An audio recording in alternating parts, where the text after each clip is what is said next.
በዮሐንስ ወንጌል ምዕራፍ 3 ላይ ነው። ምዕራፍ 3 እንዲህ ብሎ ነው የሚጀምረው።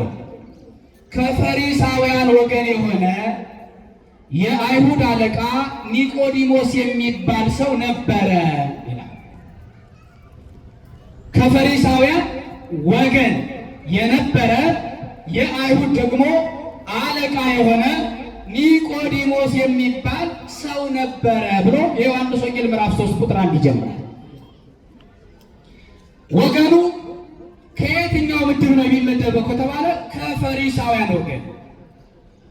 እንግዲህ በብዙ የታሪክ ዘመናት ውስጥ እስራኤላውያን በግሪካውያን ቅኝ ተገዝተዋል፣ በሮማውያን ቅኝ ተገዝተዋል፣ ፋርሶች ገዝተዋቸዋል፣ ባቢሎናውያን ገዝተዋቸዋል፣ በብዙ ቦታ ተበትነዋል። ከመበተናቸው የተነሳ ባህላቸውን፣ ወጋቸውን፣ ስርዓታቸውን አጥተው አንዱ ቡድን በአንዱ ቡድን ላይ ተለያይተው 8 አይነት ማህበራት በኢየሩሳሌም በምድረ ፍልስጤም ይኖሩ ነበር። ስንት አይነት ማህበራት? 8 አይነት። 8ቱም በአስተሳሰብ ይለያያሉ። በአስተሳሰብ ይለያያሉ። አይግባቡም፣ አይነጋገሩም። የተነጋገሩ መቼ ነው ከተባለ የአንጾኪያው ሊቀ ጳጳስ ቅዱስ ሳዊሮስ ይህን አንቀጽ በተረጎመበት ድርሳኑ እንደሚነግረን ክርስቶስን ለመስቀል መድኃኔ ዓለምን ለመስቀል ሞት ለማቅረብ ብቻ የተስማሙ ማህበራት ናቸው 8ቱ። አይግባቡም። ከነዚህ ውስጥ ከፍተኛውን ቁጥር የሚይዙት ፈሪሳውያን የሚባሉት ቡድኖች ናቸው። ማን የሚባሉት? ፈሪሳውያን የሚባሉት። ፈሪሳውያን ምዕመናን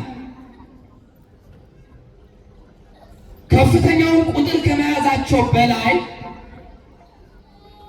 ለወጋችን ለባህላችን እንጨነቃለን ባዮች ናቸው።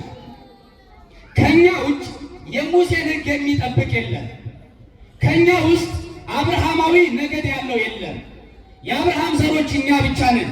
የአብርሃም ልጆች መባል ያለብን እኛ ነን። የሙሴን ሕግ አክባሪዎች መባል ያለብን እኛ ነን እያሉ ይልቁንም ደግሞ ከሙሴ ሕግ አለፍ ብለው የራሳቸውን ወግ እየጨመሩ በሕዝቡ ላይ ጫንቃውን ያጎበጡ ማህበራት ናቸው ፈሪሳውያን የሚባሉት። ፈሪሳውያን የሚባሉት መሲሁ እንደሚመጣ ያምናሉ። ግን መሲሁ ሲመጣ የሚመጣው ከሮማውያን ቅኝ ግዛት ሊያወጣን ነው። አዎ የእግዚአብሔር ልጅ ክርስቶስ ኢየሱስ ይገለጣል። ግን ሲገለጥ ከሮማውያን ነፃ ሊያወጣን ነው። የሚያወጣን ደግሞ በመስቀል ላይ ሞቶ ደሙን አፍስሶ እርቃኑን ሆኖ ተቸንክሮ ተገርፎ አይደለም። የሚያድነን ራሱ የጦር መሪ ሆኖ ጦር ጄኔራል ሆኖ ሰራዊት አስከትሎ ነፃ ያወጣናል ብለው በመኳንንቱ ቤት፣ በነገስታቱ ቤት፣ በቤተ መንግስት ይጠብቁት ነበር። እስካሁን አልመጣም በእነሱ ዘንድ። የእኛ መድኃኔ ዓለም ግን ምን ብሏል? መጥቷል። ከሦስቱ አካል አንዱ አካል ወልድ በተለየ አካሉ ፍጹም በሆነ ልዩ በሆነ አካሉ ከሰማያት ወርዷል። ከድንግል ማርያም ከስጋዋ ስጋ ነስቷል። ከነፍሷ ነፍስ ነስቷል። ፍጹም ሰው ሆኗል። ፍጹም አምላክ ሆኗል። ፍጹም አምላክ ሆኗል። ከሁለት ባህሪ አንድ ባህሪ ሆኗል። ከሁለት አካል አንድ አካል ሆኗል። እንደኛ ተመላልሷል። እንደኛ በልቷል። እንደኛ ጠጥቷል። እነሆ እኛን ከሞት ወደ ሕይወት ሊያሻገረን በሰማይና በምድር መካከል፣ በእግዚአብሔርና በሰው መካከል፣ በመላእክትና በእኛ መካከል፣ በነፍስና በስጋ መካከል ያለውን የጥል መጋረጃ ሊቀድ እርቃኑን በቀራንዮ አደባባይ ላይ ተሰቅሏል። ሳዶር፣ አላዶር፣ ዳናት፣ አዴራ፣ ሮዳስ በሚባሉ ችንካሮች ለእኛ መድኃኔ ዓለም ተቸንክሯል። እሱ መጥቷል። እነሆ ለእኛ ሲል ሞታችንን ሞቷል። እኛ መገረፍ ሲገባን እሱ ተገርፏል። እኛ መገረፍ ሲገባን 6666 ጊዜ ተገርፏል። ወገኖቼ ባስልዮስ የሚባለው ቤተክርስቲያናችን ሊቅ ከ300 ጊዜ በላይ ክርስቶስ ሲገረፍ ከሰውነቱ እየተቀረፋ ይወድቅ ነበረ። መጥቷል። አድኖና ወደ መቃብር ወርዷል። በሦስተኛው ቀን ከሙታን ተለይቶ ተነስቷል። እነሆ በ40ኛው ቀን ወደ ሰማይ አድርጓል። አሁን በዘባነ ኪሩብ በመንበረ ጸባዖት በአብ በቀኝ በኩል ተቀምጧል። አሁን ሊሞት አይመጣም። ሊፈርድ ግን የእኛ መድኃኔ ዓለም ከሰማያ ሰማያት ተመልሶ ይመጣል። ማን ይመጣል? ማን ይመጣል? ፈሪሳውያን ግን ራሱ ገና ይመጣል የጦር ጄኔራል ሆኖ ይላል። በእውነት መድኃኔዓለም አባታችን ስሙ የተመሰገነ ይሁን። እንዲህ አይነት ባህሪ የነበራቸው ናቸው ፈሪሳውያን። ኧረ ይህ ብቻ አይደለም፣ በጣም የሚያስቅ ነው። ፈሪሳውያን በትንሣኤ ሙታን የሚያምኑ ከሰዱቃውያን ተለይተው ግን በሰማይ ሌላ መጋባት፣ ሌላ መውለድ፣ ሌላ ምድራዊ ኑሮ መብላት መጠጣት አለ ብለው ያስቡ ነበር። እና በተደጋጋሚ ቅዱሱ መጽሐፋችን ስንመለከት እግዚአብሔር መድኃኔዓለም ኢየሱስ ክርስቶስ ደጋግሞ ሲወቅሳቸው እንመለከታለን። እናንተ ምልክትን የምትሹ እናንተ ግብዞች፣ እናንተ ማታስተውሉ እያለ ይወቅሳቸው ነበር። እግዚአብሔር በእውነት ከወቀሳ አድነው። እናንተ ቤተክርስቲያን ትመላለሱ ነበር፣ እናንተ እንዲታረጉ ነበር፣ ግን ምንም ፍሬ የላችሁም እንዳነባር እግዚአብሔር በቸርነቱ ፍሬ እንድናፈራ ይርዳል። ፈሪሳውያን እንዲህ አይነት ጠባይ ነበራቸው። ከነዚህ ወገን የሆነ ፈሪሳዊ መሆኑ ብቻ ሳይሆን ደግሞ የአይሁድ አለቃ ነው። የምን አለቃ ነው? የአይሁድ አለቃ። በነገራችን ላይ ምዕመናን፣ ሊቃውንተ ቤተክርስቲያን አባቶች ያውቃሉ፣ ክቡር አባታችንም ያውቃሉ። በአይሁድ ዘንድ የአይሁድ አለቃ መሆን ማለት ከባድ ስልጣን ነው። ከባድ ስልጣን ነው። አንደኛ የተማረ መሆን አለበት። ኦሪትን በደንብ ጠንቅቆ ያወቀ መሆን አለበት። አዎ ከረቢ ሻማ የትርጓሜ ትምህርት ቤት ከአይሁድ የረቢ ሻማ የትርጓሜ ትምህርት ቤት ውስጥ በደንብ ታሽተው ኦሪትን አጠኑ ተብለው ከሚጠቀስላቸው በታሪክ ውስጥ ስማቸው ከተጠቀሰ በተለይ ደግሞ የታሪክ አባት ብለን የምንጠቅሰው ሪቻርድ ፓንክረስ የኢትዮጵያ ቤተክርስቲያን ታሪክ የዓለምን ቤተክርስቲያን ታሪክ ሲጽፍ በጣም አድንቆ የሚጽፈው የትርጓሜ ትምህርት ቤት ረቢ ሻማ የሚባለውን የትርጓሜ ትምህርት ቤት ነው። በዚህ ትምህርት ቤት ውስጥ ወጡ ከተባሉ የአይሁድ ምሁራን መካከል አንዱ ኒቆዲሞስ ነው። የአይሁድ አለቃ እንዲሆን ያደረገው ይህ ነው። የአይሁድ አለቃ መሆን ምሁርነት ብቻ አይደለም፣ ባለጠጋ መሆንም ይጠይቃል። ባለጠጋ መሆን ደግሞ ይጠይቃል። እኔ ነኝ ያለ ባለጠጋ ነው። ምዕመናን፣ ከሀብት ሀብት ያለው በኢየሩሳሌም በጣም በሀብታቸው በዝናቸው ከሚታወቁ ሀብታም ሰዎች አንዱ ኒቆዲሞስ ነው። ልብ በሉ፣ ምሁረ ኦሪት ነው፣ ባለጠጋ ነው። ሌላው ደግሞ ሮማውያን እስራኤላውያንን ቅኝ ስለሚገዙ እየሰማችሁ ነው? እየሰማችሁ ነው? ቅኝ ስለሚገዙ ቋንቋውን ያውቃል፣ ባህሉን ያውቃል ብሎ የሮማ ኢምፓየር በምድረ ፍልስጤም ላይ ወኪል ነበረ። ወኪል ነው፣ ባለስልጣን፣ የሮማ ባለስልጣን፣ የአይሁድ የሸንጎ አባል ብቻ ነው። መጨረሻ ደግሞ የአይሁድ የሲናጎግ የሚባለው የአይሁድ የምኩራብ ወይም የሸንጎ አባል ነው፣ ፈራሚ ነው። ለምሳሌ ክርስቶስ የተሰቀለው በሸንጎ ፍርድ ተፈርዶበታል። እስጢፋኖስ ሲወገር የሸንጎ ፍርድ ተፈርዶበታል። ስለዚህ ከፍተኛ ስልጣን አለው ይህ ሰው። ይህ ሰው እንዲህ አይነት ስልጣን እያለው በሌሊት ተነስቶ ወደ ኢየሱስ ክርስቶስ ይገሰግስ ነበር። ወደ ማን ተነስቶ? ወደ ማን ተነስቶ? ይሄ ይደነቃል። እናደንቃለን። ኒቆዲሞስ እናደንቃለን። ሀብት እያለው ዝና እያለው ስልጣን እያለው የሮማ ወኪል ሆኖ የሲናጎግ አባል ሆኖ የሸንጎ ፈራጅ ሆኖ ባለጠጋ ሆኖ ነገር ግን ማታ ማታ እየተደበቀ ሄዶ ክርስቶስ ጋር ይማር ነበረ። አሁን እኛ ቀን ቀን እንኳን መምጣት አልተቸገርም። አይደለም ሀብታም ሆነን፣ አይደለም የእውቀት ሰው ሆነን፣ አይደለም ባለስልጣን ሆነን። አሁን እኮ ባለስልጣን ሆኖ እኮ ክርስቲያን ሆኖ ነጠላውን ለብሶ ማስቀደስ የሚሳቀቅ ሰው አለ። ምሁር ሆኖ በመካከል እዚህ ጋር አፈር ላይ ቁጭ ብሎ እንደነዚህ ሰንበት ተማሪዎች ወንጌል ለመስማት የሚሳቀቅ ሰው አለ። ይህ ሁሉ ሞልቶለት ሲቸግረን ማየት እንሄዳለን። ሩጠን እዚህ አደረገን በቃ አይደል? ሲቸግረን እኮ ሩጠን ሁላችንም ሌላ መጠጃ እኮ የለንም። ምስካየ ኅዙናን ምስካየ ምንድባን ቤተክርስቲያን እዚሁ ነው መጥተን የምንወርቀው። ግን ስናገኝስ ሲኖረንስ የት ነው የምንሄደው? ጤናችን ሲሟላ፣ በትምህርት ሲሳካልን፣ ሀብት ሲመጣ፣ ዝና ሲመጣ፣ ስልጣን ሲመጣ የት ነው የምንሄደው? መከራ ሲመጣ መጠን አለቀስ፣ ዝና ሲመጣስ የት ነው የምንሄደው?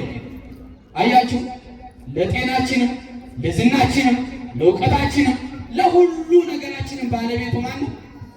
ማን ነው? መናን እግዚአብሔር ነው። ዛሬ ያገኘነው ጤና ነገ ሊከዳን ይችላል።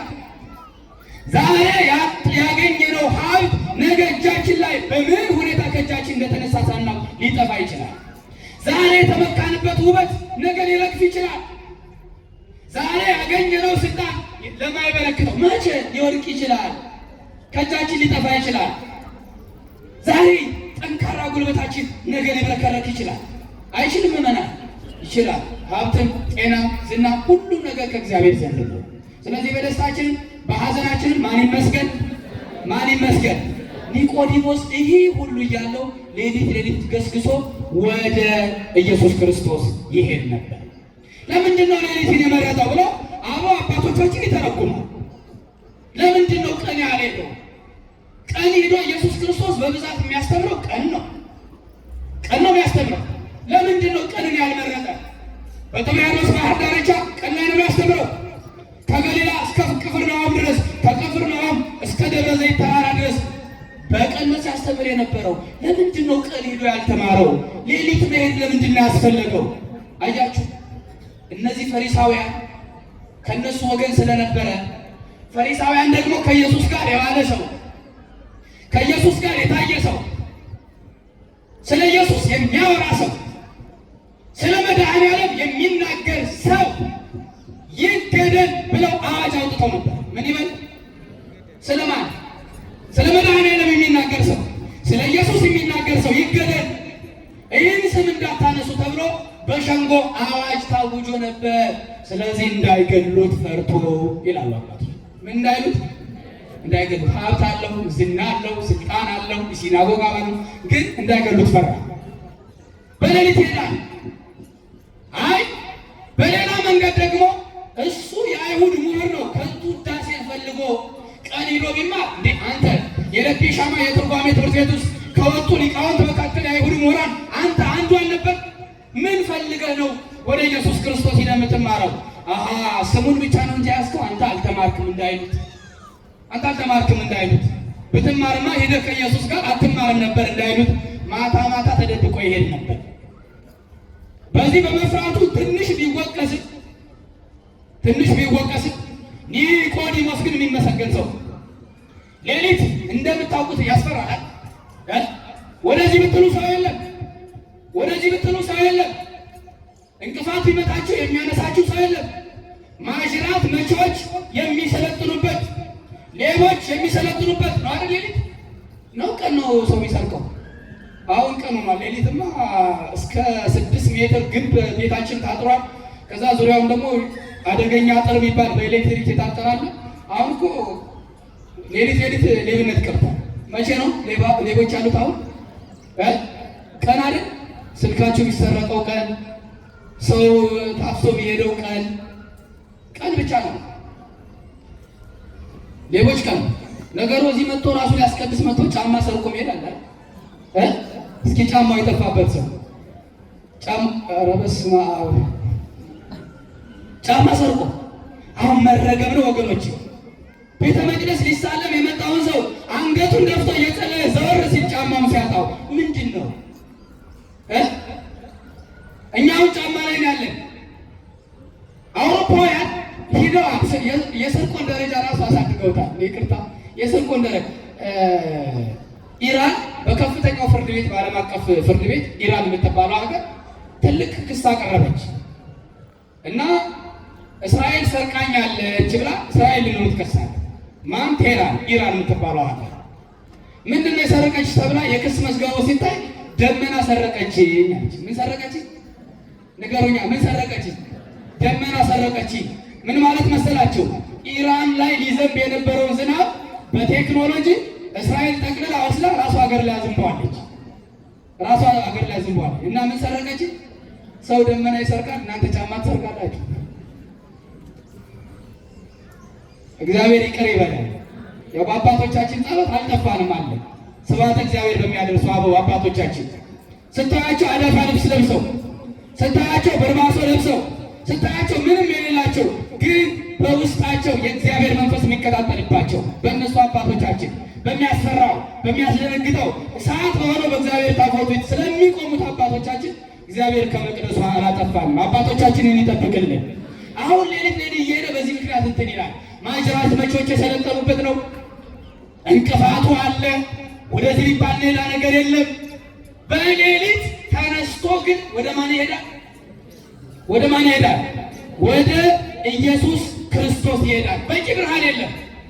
ሌሊት ላይ በቂ ብርሃን የለም። ባትሪ እንኳን አልያዘም። ብርድ አለ፣ ቆፈን አለ። እነዚህ ሁሉ እያሉ ግን እሱ ተነስቶ ይሄድ ነበር። አይመሰገን በሌሊት። አዎ ኒቆዲሞስ ማህሌታዊ ነው ማለት ነው። ኒቆዲሞስ ሰዓታት ቋሚ ነው ማለት ነው። ኒቆዲሞስ በእግዚአብሔር ፊት ቅኔ ሊመራ የሚሄድን ሰው ይመስላል። ማህሌታውያንን ይመስላል ኒቆዲሞስ። ሰዓታት ቋሚዎችን ይመስላል። በሌሊት ጨለማው ሳይበግራቸው ስብሐተ እግዚአብሔር ለማድረስ ሌሊት ቅዳሴ የሚገቡ ካህናትን ይመስላል ኒቆዲሞስ። በሌሊት ተነስተው ሳይፈሩ ቤታቸው ጨለማ ሳይፈራ ሌሊት 9 ሰዓት 10 ሰዓት ቤተ መቅደሱ በር ላይ የሚገኙ ጠንካራ ምዕመናንን ይመስላል ኒቆዲሞስ። ኒቆዲሞስ እንዲህ ይመስላል። በሌሊት መጣ። ብዙ እግሮች ወደ ኃጢአት በሚሄዱበት፣ ዝሙቱ በሚሰለጥንበት፣ ሌብነቱ በሚሰለጥንበት ጨለማው ሳይበግረው ወደ ኢየሱስ ክርስቶስ ኒቆዲሞስ መጣ። እንዴት አይነት መታደል!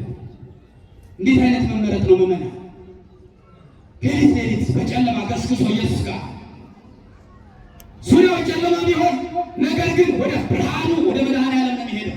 ጨለማውን ወደሚያሸንፈው ወደ ወገኖቼ፣ አሁን ዓለም ጨለማ ነች። እየሰማችሁ ነው? ጨለማ ነች። በጨለማ ውስጥ ግን አንድ ብርሃን አለ። እሱ መድኃኔዓለም ነው። ስሙ የተመሰገነ ይሁንልን። መድኃኔዓለም ነው።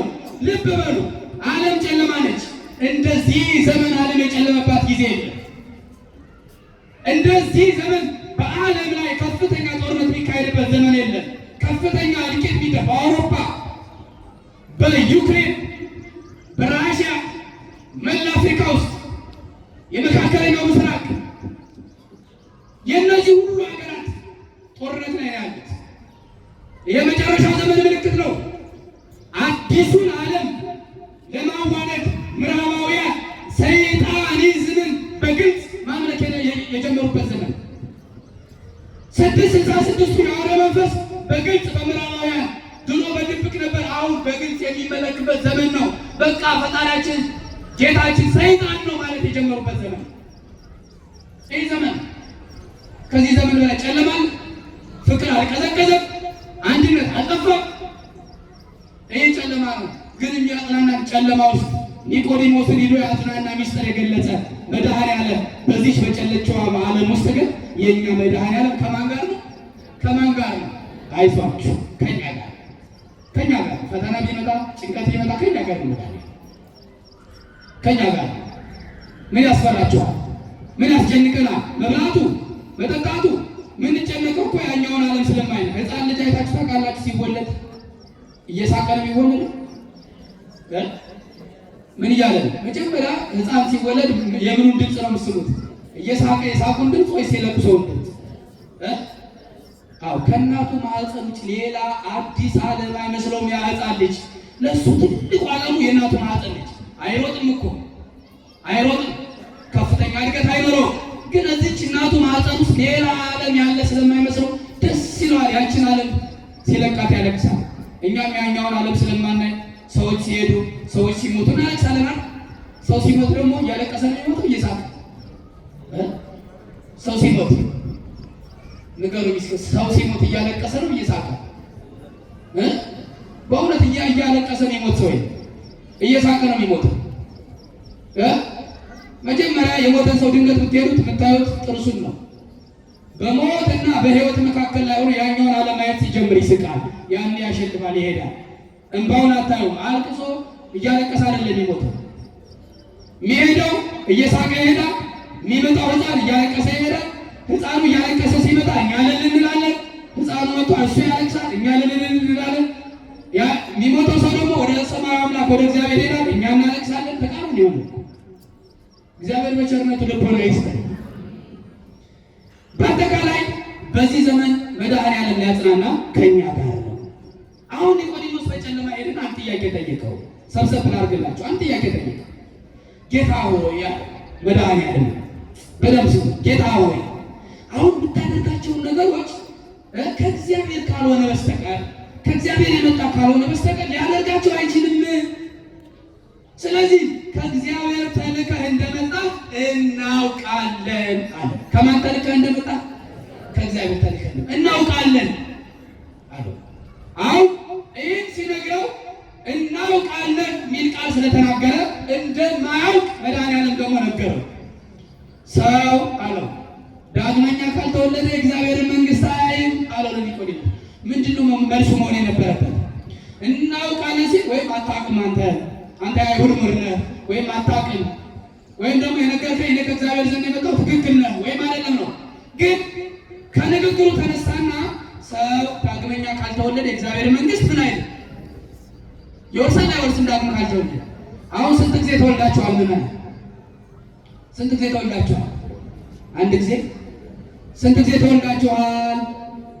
አንድ ጊዜ፣ ሁለት ጊዜ ተወልደናል።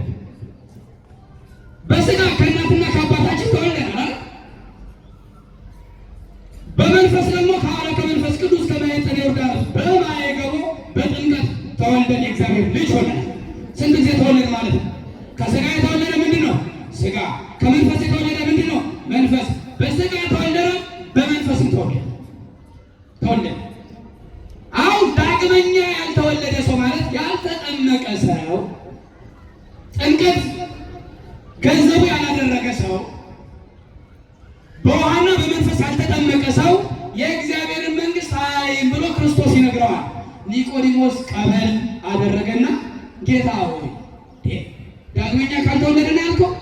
ሰው ከሸመገለ በኋላ እንዴት ተመልሶ ወደ እናቱ ማኅፀን ውስጥ ገብቶ እንዴት ሊወለድ ይችላል ሁለተኛ አለው። ኒቆዲሞስ ትክክል ነው አይደለም? በገባው ልክ ትክክል ነው። ዳግመኛ ካልተወለደ ሌላ ነገር አያውቅማ። ዳግመኛ ሰው አርጅቻለሁ እኔ ወይም ሰዎች አርጅተዋል ስለ ሁለተኛ መወለድ የምታወራ ተመልሰው ወደ እናታቸው ማኅፀን ውስጥ ገብተው እንደገና እንዴት ሊወለዱ ይችላሉ አለ። ኢየሱስ ክርስቶስ ተቀበለና ከውሃና ከመንፈስ ያልተወለደ የእግዚአብሔርን መንግሥት አያይም እውነት እልሃለሁ አለ። አሁን ዳግም መወለድ ምን እንደሆነ አረጋገጠለት። ከውሃና ከምን አለው? ከመንፈስ ካልተወለደ የእግዚአብሔርን መንግሥት አያይም። አሁን ግራ ተጋባ ኒቆዲሞስ። ከስጋ የተወለደ ስጋ ነው፣ ከመንፈስ የተወለደ መንፈስ ነው። ሰው ከውሃና ከመንፈስ ካልተወለደ የእግዚአብሔርን መንግሥት አያይም። አሁን ኒቆዲሞስ ደግሞ ስቴክ ታይታላችሁ። እንዴት አይነት ነገር ነው?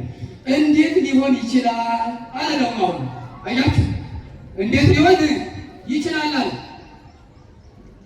ዳግመኛ ትወለዳላችሁ ስላሏችሁ አትደነቁ፣ ዳግመኛ ልትወለዱ ያስፈልጋችኋል እያለ እየነገረው እየተረከለት ይላል። አሁን በነገረ ቤተ ክርስቲያን አስተምሮ ውስጥ ኒቆዲሞስ ቅድም ምሁረ ኦሪት ነው ብያቸዋለሁ፣ አዋቂ ነው ብያቸዋለሁ። ክርስቶስ ፊት ሲቆም ግን ገና ጀማሪ ተማሪ ነው። ለጀማሪ ተማሪ ደግሞ የሚነገረው ትምህርት አዕማደ ምስጢር ነው። ስለዚህ የምስጢራት ሁሉ በር የሆነው ጥምቀትን አስተማረ። መጀመሪያ ስለ ጥምቀት ተማራ ነው። ሰው ከኋላ ቃል ነው ወገኖቼ፣ ያልተጠመቀ ሰው አይድንም። ባጭር በምዕራባዊ አስተሳሰብ እዚህ ፕሮቴስታንቱ ዓለም ኦንሊ ጂሰስ፣ ኦንሊ ፌስ፣ ኦንሊ ባይብል የሚሉ የሉተር ሶሎ ወይም ፕሪንሲፕሎች አሉ።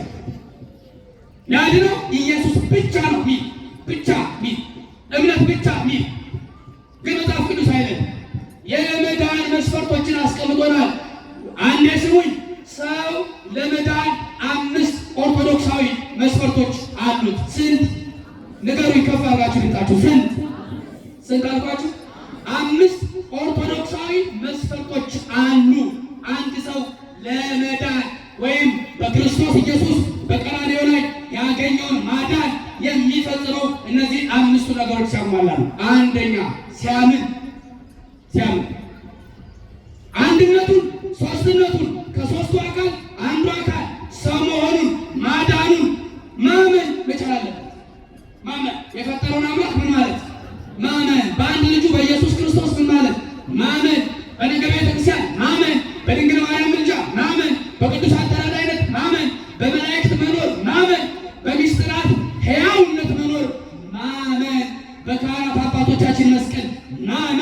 ያስፈልጋል። በእምነቱ ማመን ያስፈልጋል። እምነት በልጁ ያመነ የዘላለም ሕይወት አለው ስለኝ። ሁለተኛ መጠመቅ መቻል አለበት። ያመነ የተጠመቀም ይድናል ይላል ማርቆስ 16:16 ያመነ የተጠመቀም ምን ይላል? ሰው ለመዳን ምን ያስፈልጋል ማለት ነው? ማመንና መጠመቅ። ማመን ብቻውን አያድንም፣ መጠመቅ ብቻውን አያድንም። ማመንና ምን ማለት መጠመቅ ያድናል ይላል። ሁለተኛ ስለዚህ መጠመቅ አለበት፣ ሰው መጠመቅ አለበት። ሁለተኛ ሰው ሲጠመቅ ክርስቶስን ይለብሰዋል። እናንተ የተጠመቃችሁ ሁላችሁ ክርስቶስን ለብሳችሁታልና ስለሚል ገላትያ ምዕራፍ 3 ቁጥር 23። ስለዚህ ክርስቶስን ያለበሰ ሰው አይድንም፣ ሊድን አይችልም። መልበስ አለብን፣ መድኃኒዓለምን መልበስ አለብን። ሰው ልብስ ካለበሰ ምንድን ነው የሚሆነው? እርቃኑን አይደል? መድኃኒዓለምን ካለበሰ ነው እርቃናችን ነው ወገኖች። መድኃኒዓለምን የምንለብሰው ደግሞ ስንጠመቅ ነው። ካልተጠመቀ ሰው መድኃኒዓለምን አይለብስም። ካለበሰው ደግሞ እርቃኑን ነው የሚኖረው። እርቃን የሆነ ሰው ደግሞ በእግዚአብሔር ፊት ሞገስ የለውም። ሶስተኛ ቅዱስ ሥጋውን ክቡር ደሙን መብላት መጠጣት አለብን። ምን ይላል? ሥጋዬን የበላ ደሜን የጠጣ የዘላለም ሕይወት አለው ይላል። ስለዚህ የዘላለም ሕይወት ለማግኘት ሥጋውን መብላት ደሙን መጠጣት አለብን ማለት ነው።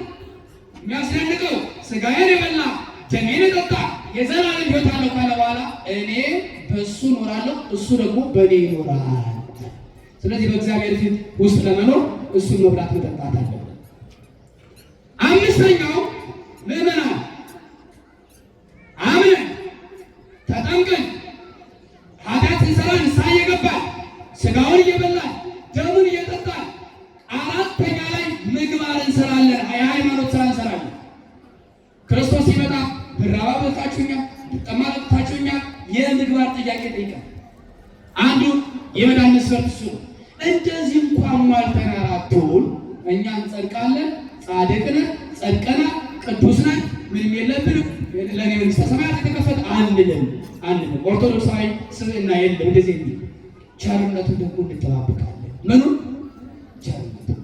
ስለዚህ ሰው ካልተጠመቀ የእግዚአብሔርን መንግሥት እንደማይወርስ ለኒቆዲሞስ ኢየሱስ ክርስቶስ አስተማር። ወገኖቼ ስንጠመቅ ክርስቶስን እንለብሳለን። ስንጠመቅ የእግዚአብሔር ልጅ እንሆናለን። የእግዚአብሔር ልጅ ሆን ማለት ደግሞ ልጅ የአባቱን ንብረት ምን ይላል? ይወርሳል አይደል? የአባታችንን የመድኃኔዓለምን መንግሥተ ሰማያትን እንወርሳለን። ያልተጠመቀ ሰው ልጅ አይሆንም። ልጅ ካልሆነ የአባቱን ርስት አይወርስም። ስንጠመቅ የቤተ ክርስቲያን አባል እንሆናለን። ቤተ ክርስቲያን ብላችሁ እንታውም ቤተ ክርስቲያን እያወቋቸው አይደለም። አንዷን የአቅሌሲያ በክርስቶስ አካል ውስጥ ያለችውን ቤተ ክርስቲያን የአካል ብልቶቹን እንቀላቀላለን። ስንጠመቅ ሞቱን በሚመስል ሞት፣ ትንሣኤውን በሚመስል ትንሣኤ ከእርሱ ጋር እንተባበራለን። ወደ ውሃ ውስጥ ስንገባ አብረነው እንቀበራለን። ከውሃ ውስጥ ስንወጣ አብረነው እንነሳለን። ይህን ለኒቆዲሞስ አስተማረ። ወገኖቼ በመጨረሻ ከኒቆዲሞስ ከክርስቶስ ትምህርት ወይም ደግሞ ቅድም ከነገርኳችሁ ከዚህ ኒቆዲሞስ እድገትን እንማራለን። ምንን እንማራለን? እድገትን። ሲጀምር ፈርቶ አይደል ወደ ጨለማ ሄደ? ፈርቶ ነበረ ወደ ጨለማ ሄደው። በጣም በፍራቻ ውስጥ ነበር። በምን ውስጥ ነበረ? መጨረሻ ላይ ግን እየደፈረ እያደገ እየጎለመሰ ክርስቶስ ሊሰቀል ሲል አይሆንም፣ አይሰቀልም፣ ተላልፎ መሰቀል የለበትም ብሎ ከሞገቱ ሰዎች አንዱ ኒቆዲሞስ ነበር። መጨረሻ ላይ ሲሰቀል ከመስቀል ላይ አውርዶ በንጹህ በፍታ ሽቶ ቀብቶ መድኃኔዓለምን ወደ መቃብር ወስዶ በአዲስ መቃብር ያሳረፈው ኒቆዲሞስ ነበር ከዮሴፍ ጋር። ያ 38 ዓመት የአልጋ ቁራኛ የደዌ ዳኛ የሆነው መጻጉዕ ፈውሶት እንኳን መጨረሻ ላይ ክርስቶስን በጥፊ መቶታል። እየሰማችሁ ማንን በጥፊ መቶታል? ክርስቶስን በጥፊ መቶታል። ኒቆዲሞስ ግን አልረሳም ውለታው። ሽቶ የያዘ ቀበረ። ቤተ ክርስቲያን ደግሞ ውለታዋን አልረሳችም። የኒቆዲሞስን ውለታ አልረሳችም። በእውነት ሐምሌ 1 ቀን ኒቆዲሞስን እረፍቱን ታከብራለች ቤተ ክርስቲያን። ሐምሌ ስንት ቀን አልኳችሁ? 1 ቀን እረፍቱን ታከብርለታለች ቤተ ክርስቲያን። አትረሳው። ከዐቢይ ጾም 7ኛውን ሳምንት ደግሞ ሰይማ ቤተ ክርስቲያን አሁንም ታስበዋለች ኒቆዲሞስ። እነዚህ በዙሪያ ያሉት ይሄ የቤተ ክርስቲያኑ አጥር በአጠቃላይ ይሄ አጥሩ የመግነዙ ምልክት ነው ብላ ቤተ ክርስቲያን ለዮሴፍና ለኒቆዲሞስ መታሰቢያ አድርጋ ሰጥታለች። ይሄ ዙሪያው የምታዩት አጥር ዝም ብሎ ተራ አጥር አይደለም።